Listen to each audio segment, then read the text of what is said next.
পাবদা মাছ এগুলো এখন আমি কাটবো, তারপরে টমেটো দিয়ে ভুনা করবো। আজকে সরিষা বাটা দিয়ে পাবদা মাছ ভুনা করবো টমেটো দিয়ে। এগুলো বেটে নেব আমি এখন। পাবদা মাছটা ভাজা দিতেছি, কাঁচা মাছ ভালো লাগে না খেতে। পাবদা মাছ ভাজলে যেই ফোঁটা ফুটে দেখানো যাচ্ছে না। পাবদা মাছ রান্নার জন্য পেঁয়াজ বাটাটা নিয়ে নিলাম, সরিষা জিরা বাটা, টমেটো, লবণ, হলুদ, মরিচ, পানি দিয়ে কষাবো।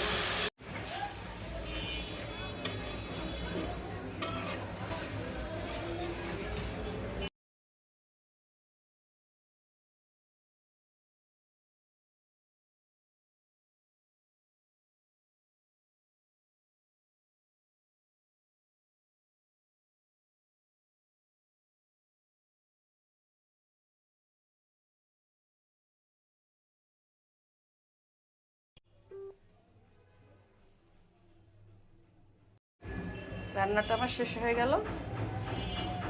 পাবদা মাছ সাথে ডাল রান্না করেছি আজকে।